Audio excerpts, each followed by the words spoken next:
Hi guys, I am just starting this stream in case you have any concerns, etc. Do let me know. I am doing this live stream after a long time, so apologies in case anything is here. Do let me know if my sound, etc. is fine.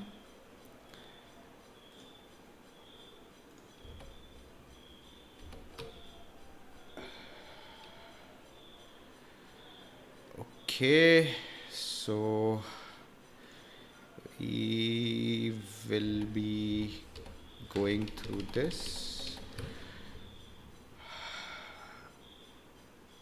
Wish you guys a very happy Diwali, belated, and all the other associated festivals as well. Okay, hi guys, good evening. Uh, I hope you had a nice time watching the IPL and all the other stuff which were going on. In case you are not able to hear me, do let me know. I'll try to fix that. As far as I am concerned, everything seems to be working perfectly fine. Okay, so in this session, we'll be looking at the end game for CAT, which is basically what to do in the last 12 odd days. There are roughly about 12 days left. 29th November is your CAT. We will be going through your conditioning process, how to mentally prepare yourself, physically prepare yourself, how to make sure that everything is there on time when you go there to the examination center. What are the key precautions which you need to take besides wearing a mask, right? And we'll also look at the past trends and projections which have come up in the CAT examination. We'll also try to see if we can predict what is going to happen in each of the sections. Obviously, this is going to be a very, very unscientific sort of a process. It's more called gut feeling or like toss of a coin, etc. But I'll tell you my reasoning about why I feel that these might be things which might come up in CAT, which may happen in CAT. These are a result of a lot of queries which I get both from our students as well as on WhatsApp and on YouTube channel, etc. So in case you guys are new here, please do like and subscribe to our video on YouTube. Please subscribe to our channel. Please follow us on Facebook, LinkedIn, Instagram. We are on a lot of places. If you guys have any queries to be addressed in the CAT helpline series now or in the future, you can reach us on YouTube, WhatsApp, Telegram, email, Quora, Facebook, or Instagram. Right? So order of preference will be from YouTube and last will be towards Facebook. Alright, so without much ado, let's start. I will take about 15-20 minutes to go through what I have prepared. I will answer all the queries which come up at the end of this particular session. Okay, so let's see what the test takers are going to look like this year. About 2 lakh people are going to be taking up the test this year, right? Registered number is about 2 lakh 20, 2 lakh 30. I am going to say that the number will drop. It will reach 2 lakh, maybe even fall a little below 2 lakh also. Couple of things for my confidence or the reason why I'm making this statement. Number one is CAT has a very strict, application policy. So if you make an error in the application, you will have to fill up the application all over again. So there are people who have not filled up their work experience properly, people who have missed filling up their education details properly, people who have missed filling up one or the other columns, and it was not allowed to be reviewed by the CAT part. So a lot of people had to fill up their forms again. So there are a lot of duplicate forms even in the forms which have been filled up. The second thing is a lot of people, even though they filled up the form, they are not in a position to take up this year's CAT, right? It can be because of physical reasons, mental reasons, financial reasons. Now, coronavirus has basically hit us and hit everyone hard, but it has hit a lot of working professionals really, really hard. Now, if you are preparing for an IIT, JEE, or any of the other exams, it's a make or break sort of a scenario. If you do not graduate, you don't get a job. You don't qualify to even get a job. Forget about getting a job. You don't even qualify for the basic process. But a competitive exam like CAT, right, is a little different, right? You're not going to get a job at the end of it. You're not even going to get a degree at the end of it. And most of the people who are taking are either graduates or on the verge of graduation. And because they have other things which are keeping them busy, right? If your center is, say, 30 kilometers away, you have people at home who might be in the scenario where they might be sick. You might say, chuck it, I will try it next year, right? There are a lot of people who are giving up right now. So for those who are still A, fortunate, and B, are persevering, this is the time to make it stick, right? You will get a chance where a lot of your competition is tired, right? It's not able for a multiple of reasons. I mean, it's not your fault that you are in a scenario. I mean, it has difficult, people are facing a lot of difficulties otherwise as well. So if you are in a situation where you can take up this CAT properly, I would suggest take this up, make this effort count, because it's again a scenario where you will get a lot of chance over here. Now, let's start with the conditioning process. How do you prepare yourself for the upcoming CAT examination? Now, conditioning, I mean, if you were to look at the traditional wording for it, the first thing that comes up is Pavlov's conditioning, right? So I'm pretty sure a lot of you would have read passages about this. Pavlov experimented with a dog. So every time he rang a bell, the dog, and he was offering him a food, the dog started salivating even when the food was taking up. Just by ringing the bell, the dog started salivating. So basically the dog was conditioned to believe that every time the bell rang, food is going to be served, and because the food is going to be served, it triggered the scenarios which is usually associated with hunger and satisfaction. Right? You have to prepare yourself mentally for CAT in this case, right? There are three aspects which I'll be talking about before I look at the trends and the analysis. First one is your presence in the center on that day. Second is mocks, how much you should prepare, what are the things which you should do while taking mocks, how frequently you should take mocks, and finally, how do you take care of your body? Because CAT, besides being a mental examination, it's also a physical examination. So you need to be physically fit, physically present on that day, and physically able to take up the examination. Obviously, everything can go wrong, but your aim is to be as prepared as possible for all eventualities. The first thing is basically your presence. Right. So know your center. So this is like your KYC process for your examination.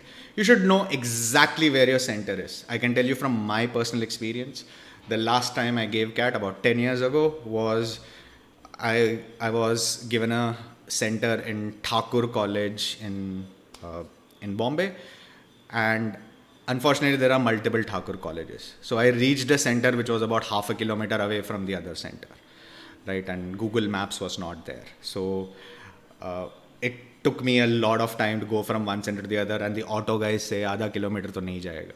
So I had to walk in searing heat half a kilometer to reach the actual center. So make sure that you know where the actual center is.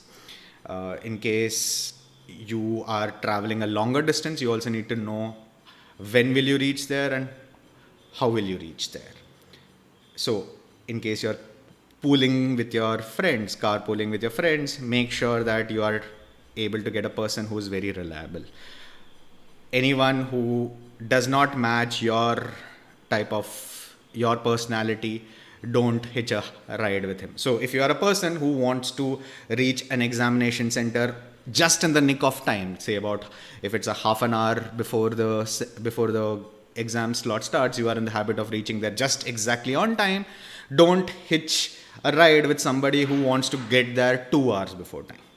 And vice versa. If you are somebody who wants to get there well ahead of time, don't hitch a ride with somebody who's going to go there at the very last minute, right? It's going to make you nervous in both scenarios, right? So easiest way to check is see how much lead time you give yourself to check into an airport, right? Or a railway station to catch a train, right? If you are the type of person who's going to go there at the very last moment, right, try to find a friend or do it on your own how to go there at the very last moment, and the other way as well, right? How will you get there? You might have to book an Ola, Uber, or you might have your own personal conveyance.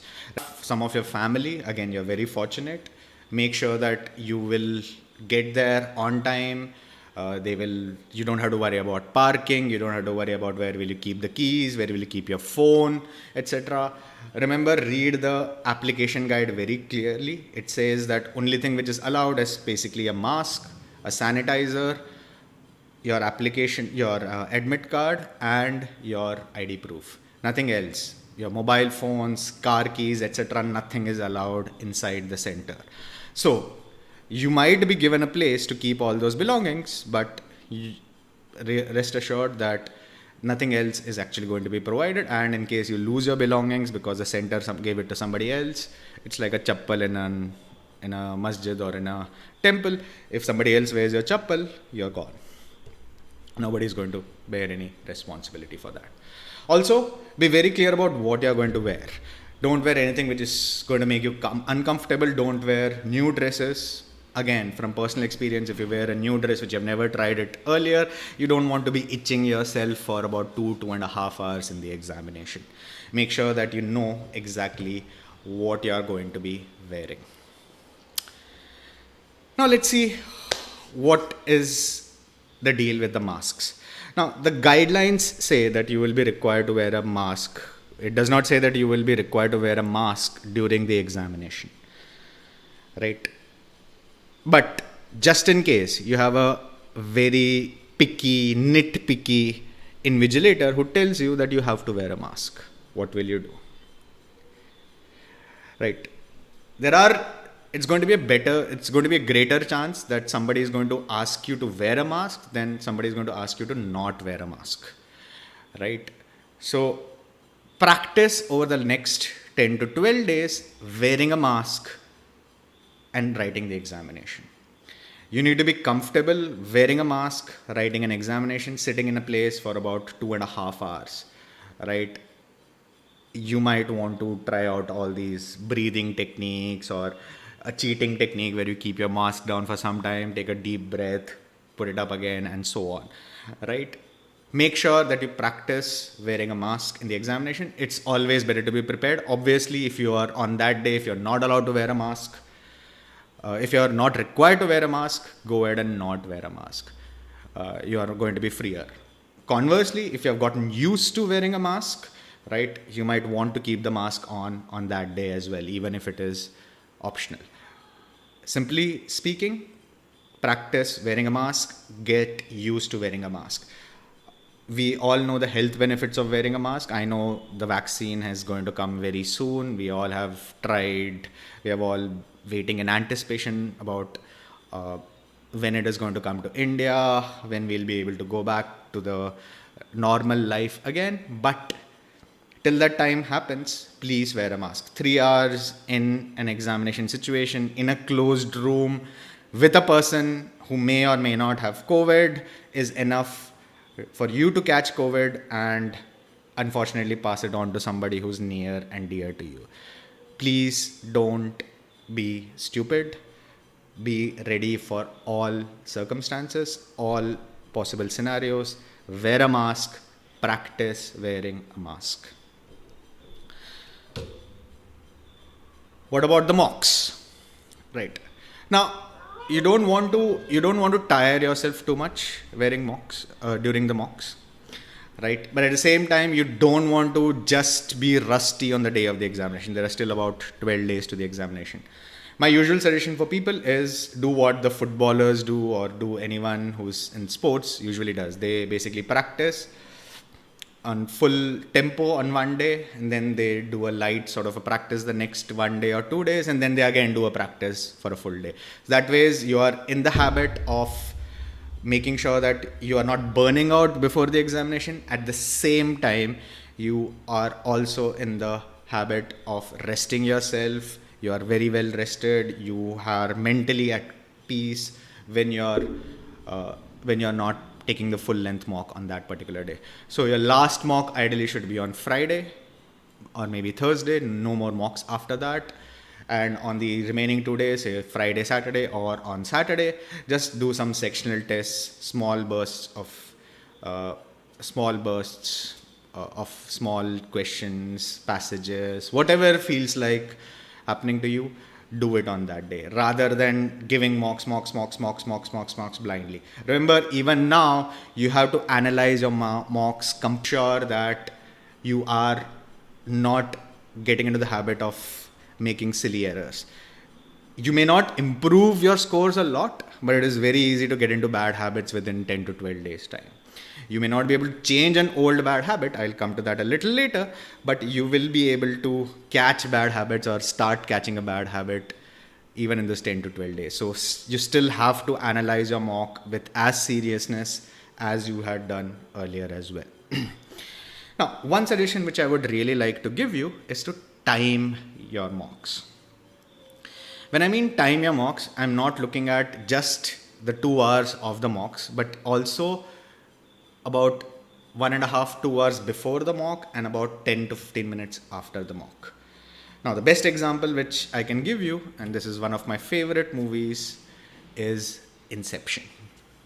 Now, for those who have seen Inception, right, it's going to be a repeat for you, but for those who have not seen Inception, this is like a dream within a dream within a dream. Sorry for the spoiler alert, right? But every dream ends when the music starts playing, right? So when the music starts playing in the background, all of them are mentally prepared that the dream is going to get over and they need to get to a particular position, they need to reach a particular place.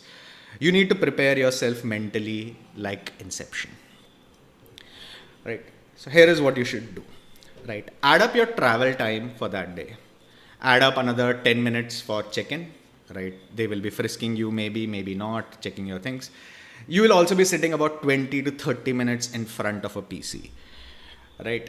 Then you'll be doing 2 hours of test taking and then add another 15 minutes of buffer. So if you're taking a 2-hour test, add anywhere between 3 to 3.5 hours of your process for this particular part, right? So fix your travel time. So at that time, think about what you're going to do that day. So create a playlist of songs or YouTube videos or anything which you want to do on that day. Please don't look at last minute tips and techniques, but look at what are the things which you will be doing, anything which relaxes you. Now, do not look at a new song which might be stuck in your head. So if you suddenly come across a Dhinchak Puja song, you don't want to be humming the Dhinchak Puja song. I know it's pretty irritating, but you sometimes end up humming that song for the next 2 hours, 3 hours, 4 hours, right? It is a song or a list of songs which should be familiar to you, right? But at the same time, it is pleasant to you, but it is not going to be stuck in your head for the remaining 2 to 3 hours, right? Which you're going to take the test. So make a loop of that. So if it can be one song played on a loop again and again, or it can be a set of songs which map the travel timing till your check-in time. So the moment you know that the last song in the playlist ends, you have reached the center. Once you reach the center, try to do the same things at your home which you're going to do on that center. So you will be given your admit card, somebody will be checking your admit card. You don't have to do a role play for that. Give another 10 minutes of your time where you'll be standing, moving across, and another 20 to 30 minutes sitting in front of a PC doing nothing. So if you have a slot at say 12:30 in the afternoon, say it's the second slot, right? You sit in front of the PC at 12 o'clock or 12 noon every day, sit for about 30 minutes and start your test at 12:30. Those 30 minutes of not doing anything, you will be extremely, extremely restless, right? You need to be prepared for that.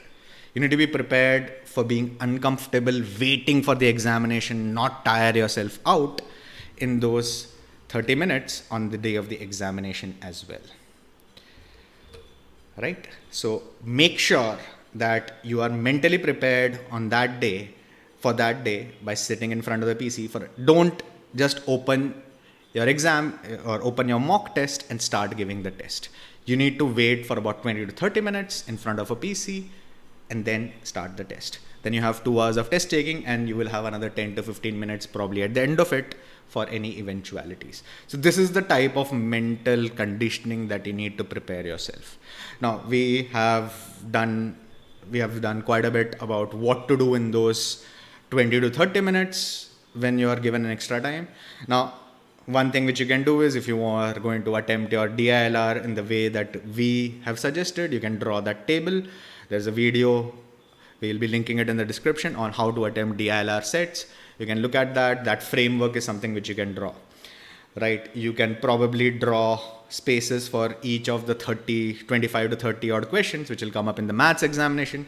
This is something which I've discussed with our quant students as well, about how to go about skipping questions in maths. So you can do something like that, right? You can write the squares, the first 25 squares or first 30 squares, write the first 100, write the first prime numbers up to 100, write the cubes of numbers, draw that coding, decoding diagram, write things which you know are going to take about 25-30 minutes. You know that you're mentally prepared for it. It's like, it'll calm your nerves down. You will be ready for the examination. Remember, don't waste too much of your space, right? Because you will have a limited book. But from past experience, nobody uses the full book completely. Very few people use up the entire book completely. There's enough number of pages. So 1 or 2 pages is not going to be a lot of hassle. Make sure that you get your adrenaline going. This is almost like a warm-up for the test.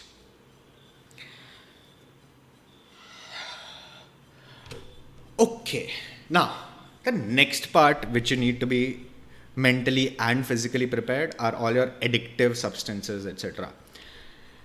As a long-time smoker, I can be very clear about it. It's not very easy to stick around for about 3.5 hours without getting a nicotine burst, right?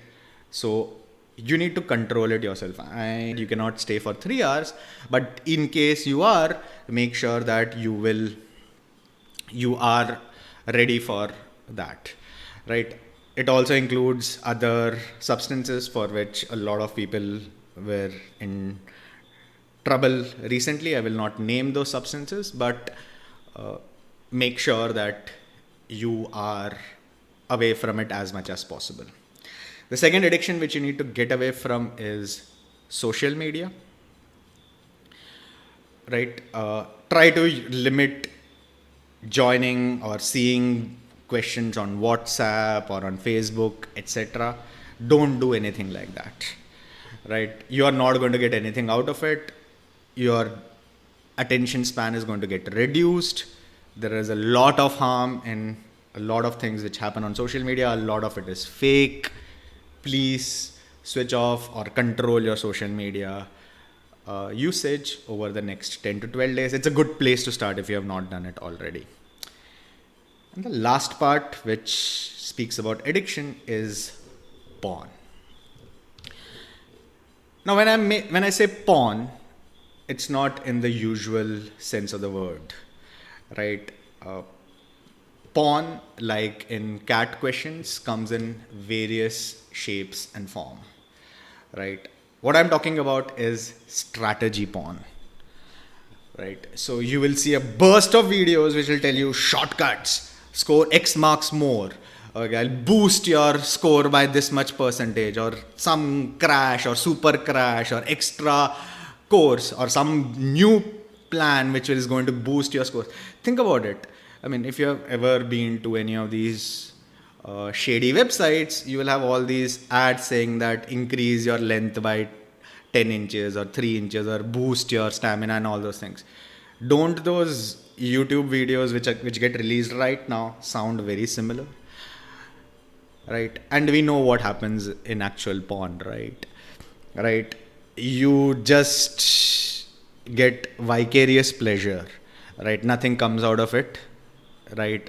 you are going to lead the same life at the end of it. The reason why I'm asking you to stay away from these type of clickbait clickbait videos is pretty simple, right? When we look at the trend analysis from here on, right, you will see the difference between different score levels, right? So it is not possible to increase your score by this much amount, right? At least for a large number of people. Maybe some people did it, and we have discussed it multiple times with multiple people also and individually, that there are some people who will be able to improve, but one person is not a very good way to generalize for the rest of the population, right? Stay away from all these type of videos, right? They have the same effect as on you as porn is going to have. Equally bad, equally good, depending on how you feel about it. Okay, so in the next part of this video, I'll be talking about trends and projections. Let me see if there are any queries. I'll answer them before I go ahead. Right. Okay.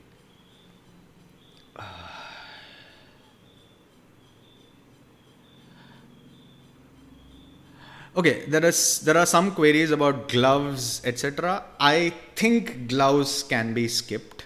I don't think gloves will be mandatory as such. You can carry your gloves if you're comfortable wearing a glove. That is good enough. But you can carry a sanitizer and you can carry a sanitizer inside and use the sanitizer again and again just to tell that invigilator is there. But mask, I think, is going to be almost mandatory, and you're going to get into more trouble with masks than than for the lack of gloves. So masks, yes. Gloves, optional. Practicing with masks, definite. Practicing with the gloves, optional. Again, if you want to do it, no harm over there.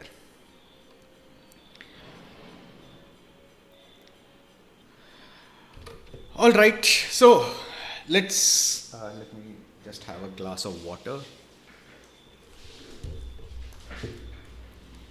before I start off.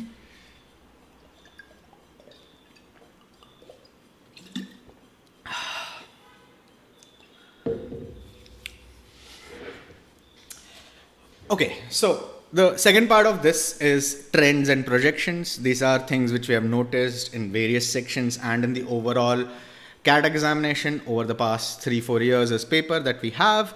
And I've tried to project what might come up, what are the various things, what is a good target to aim at in these sections.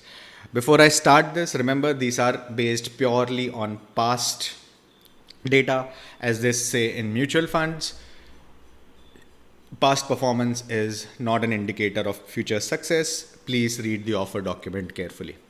But that said, we also know that mutual funds are one of the best returning asset classes in the market. If you take any 5-year period, mutual funds outperform fixed deposits, everything except direct investment in stocks. So let's see. So the first one is VARC. Now, if you look at VARC sections as such, now the good part about CAT, if you look at the last 3 years papers, is that we have a wide range of VARC. A very easy paper in 2017, slightly trickier but not too difficult in 2018, and a difficult paper in 2019. Right. What is the gap between an easy paper, which is 2017, and a difficult paper in 2019? The gap is about, remember the x-axis here is percentage of the total, right? Percentage marks out of the total. Y-axis is your percentile, right?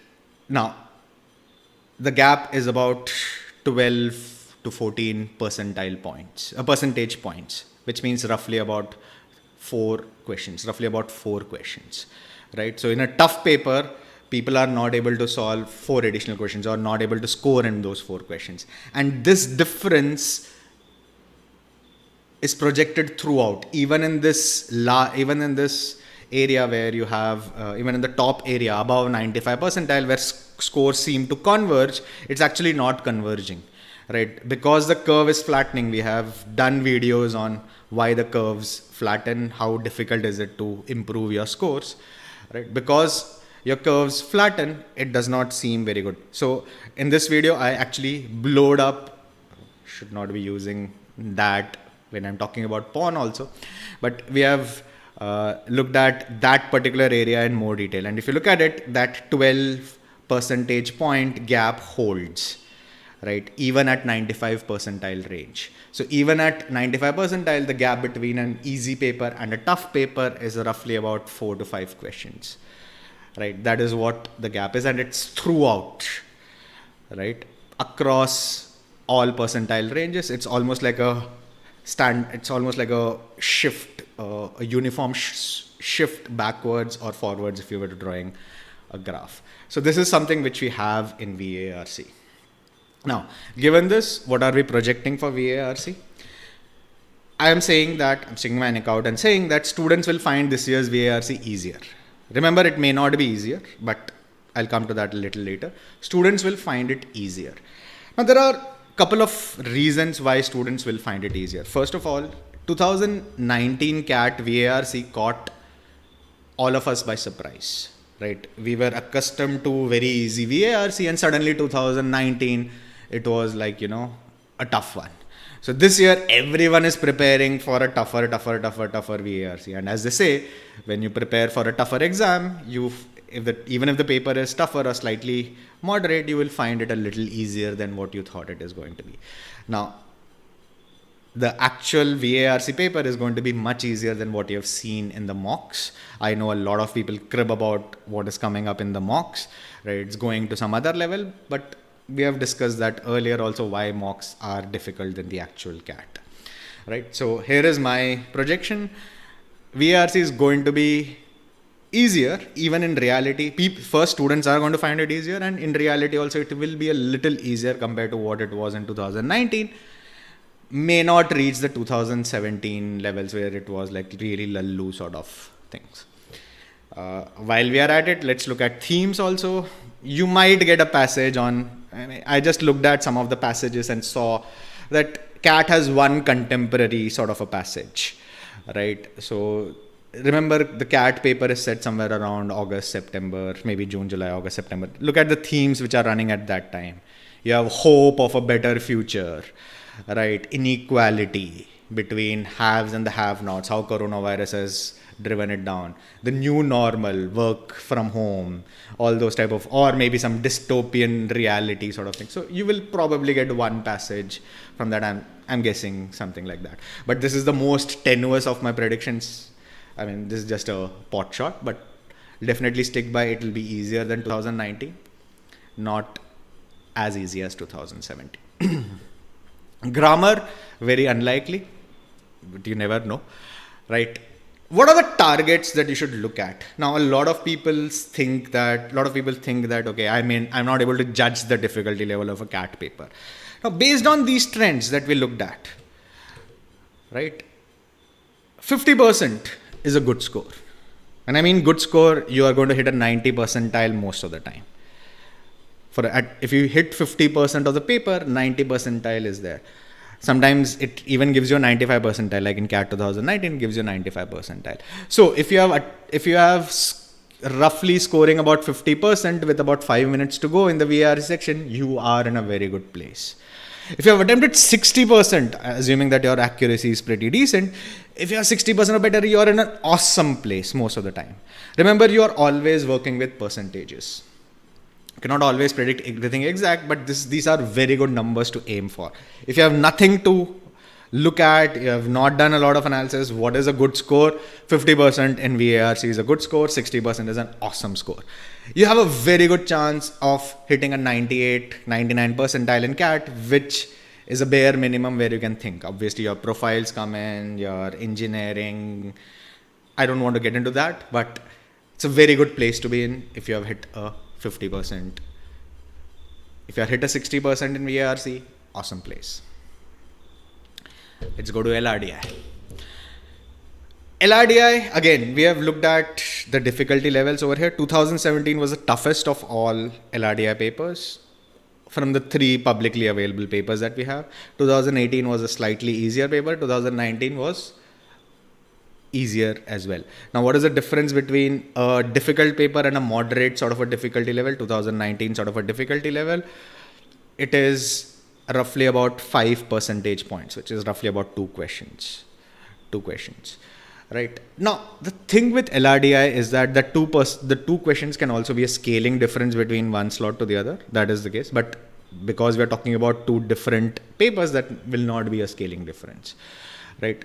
That 2 questions is because a lot of people, especially those who do it, who score more, right, they end up not solving the full set. They do it in parts and then look at, if they solve 2 questions out of 4, they are good with it, and then they move to the next set. Right? We have discussed this earlier as well in a lot of our LRDI strategy videos. You don't need to attempt the full set in order to score well in LRDI. You can do partial sets, the sets partially, individual questions from a set, and move to the next one, because the other ones should not be done in the exam. Just as with the verbal ability section, even with LRDI, the difference sticks. So a 5% difference sticks almost throughout till the end of the paper, right? Even if it's an easier paper or a tougher paper, right, it sticks almost throughout. So what are my predictions for LRDI? Students will find it difficult, right? Now, let me tell you why I'm saying students are going to find it difficult, right? My key thing is LRDI, as I said, comes up in steps. So most people have the habit of solving it in steps, right? So you attempt a question, you get 4, you attempt a set, 4, you get a set, 4. Think about if you mess up a particular set. Suppose you chose a set. After 10 minutes, you have spent 10 minutes, you have messed up. That's it. You've realized that you have not picked the right set. If it is a 1-hour paper, right, your recovery time is another 45 to 50 minutes. You still have 45-50 minutes to salvage that particular section.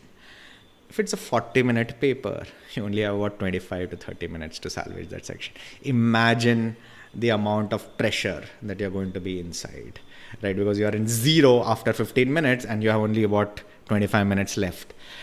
Students are going to crack under that pressure. And that's why I'm saying students will find it difficult compared to the previous years.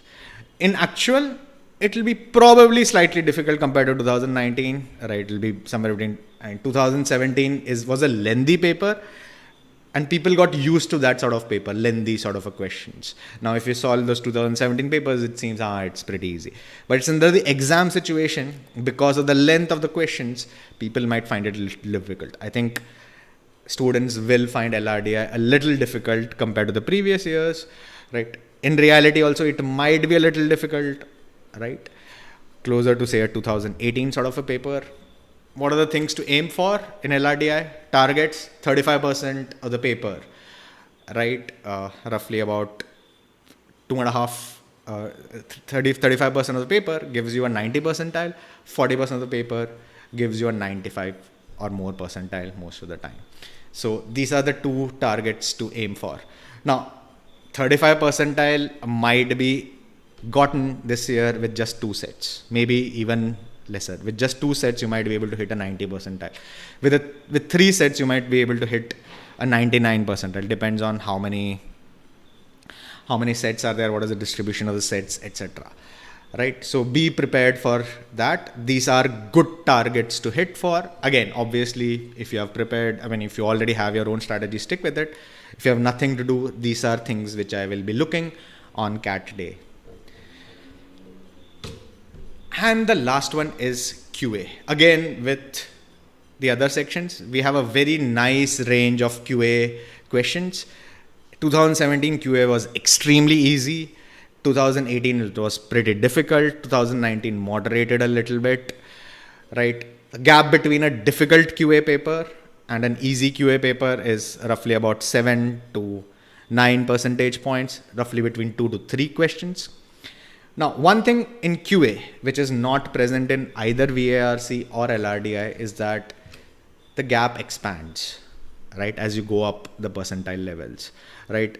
We started here at a base level of about 7 percentage points, whereas at a higher level, it is more than 12 to 13 percentage points. So the good ones, and I've told this earlier, the good ones really accelerate in QA at the end, right? So it's pretty difficult to catch up people if you are weak in QA, right? But if you can hold your fort, again, because the flattening of the curve, you just need to score a certain bit, and you can save it off in the other parts as well. So QA is one area where a lot of people accelerate towards the end, and you will see this happening as well this year, right? What are the targets for QA? I think the students will find it easier. Couple of reasons why students will find it easier, right? First of all, I think the difficulty will be very similar to 2019. See, if it goes easier than 2019, it'll always become a 2017 sort of a paper.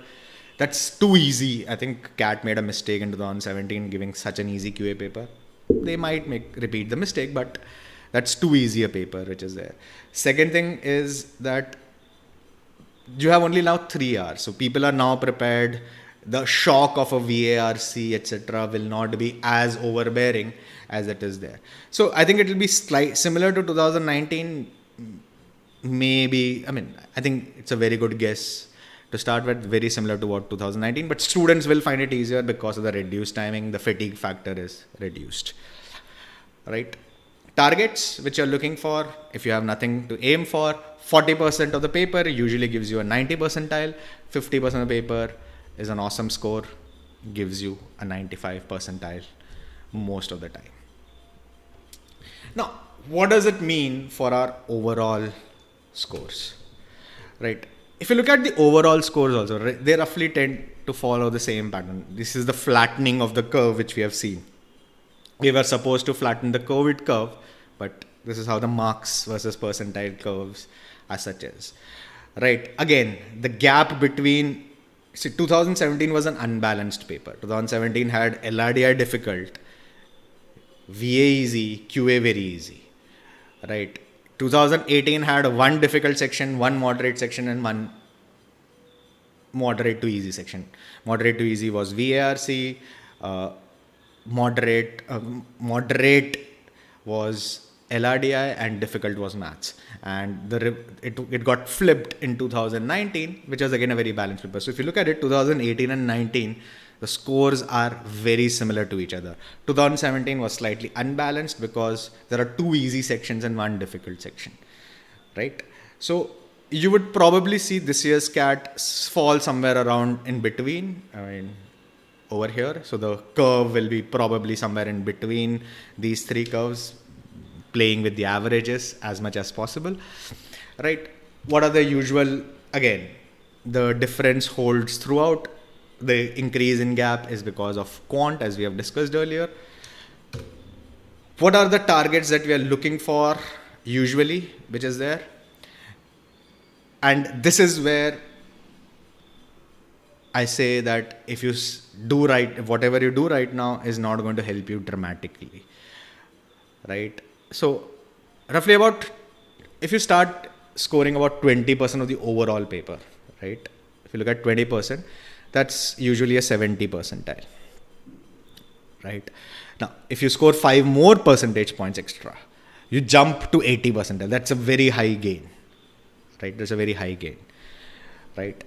The next 10 percentile, next 5 percentile will give you, the next 10 percentile will give you only 10 percentage, next 10 percentage point gain will give you only 10 percentile point gain, right? So from 25 to 35 percentage points, you're going to reach from 80 to 90 percentile, right?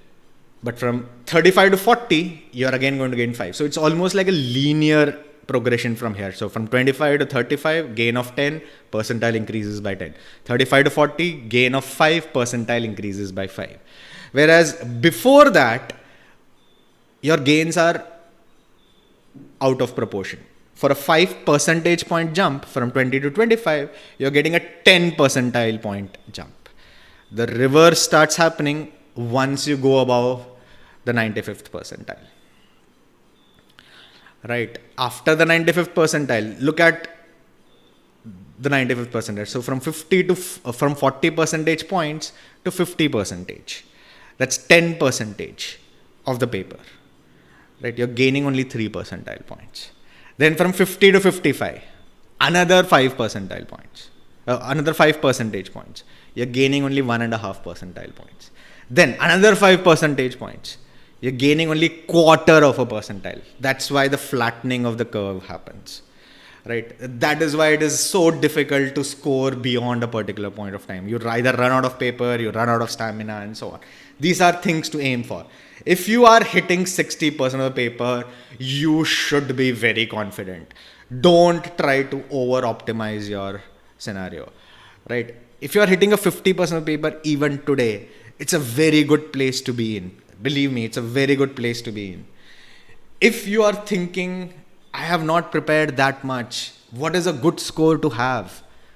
Start with a 25% to 35%. Right? If you reach somewhere between if you reach a 35%, which means roughly about 1/3 of the paper, you reach 90th percentile. Colleges below the top 30, so from top 30 to top 60, they all accept 90 percentile in CAT. Right? Huge number of colleges are available over there. You can still make a pretty good career at the end of it. Right? Just with 1/3 of the paper. So don't let one particular section, one bad section affect you. Right? Salvage your CAT paper as much as possible. Make sure that you hit your scores, your mock scores as much as possible. I know a lot of your percentiles might be fluctuating, right? Because of the number of test takers, difficulty level, etc. But usually the CAT follows this pattern. Again, it's a plus or minus 2 questions, one up or there, 1 or 2 questions up or there. 2017 was easier, so you had to score more. 2018 and 19 were roughly this trend. And you will actually see this sort of a trend even in the previous CAT papers, the memory-based papers. If you look at the analysis by all the top 3 institutes, you will get this. This is a very nice thing to affect. And I would say it is not going to go beyond this range very easily, even on the actual CAT, no matter how, because as I've discussed earlier, CAT has to discriminate between people. CAT is not used only by the IIMs. It is used by other colleges as well, right? So if a college is aiming for getting a candidate for 75, 80 percentile, it needs to be able to discriminate that, right? If you make the paper too easy or too difficult, it's going to make this range out of whack, right? It may not be able to discriminate properly between them. So one question in a very difficult paper might skew your percentile very dramatically. On the other hand, one question or even 5 questions in a very easy paper may not change your percentile. CAT does not want this sort of a disparity. That's the basic idea of a CAT paper. It has to discriminate between all those 2 lakh people who are taking up this test. Right? So that completes this particular video. In case you have any queries, please do let us know on YouTube, WhatsApp, Telegram, email, Quora, Facebook, and Instagram. My name is Vivek. You're watching CAT Helpline Office Hours. Till we meet again, all the best for your CAT examination. Goodbye.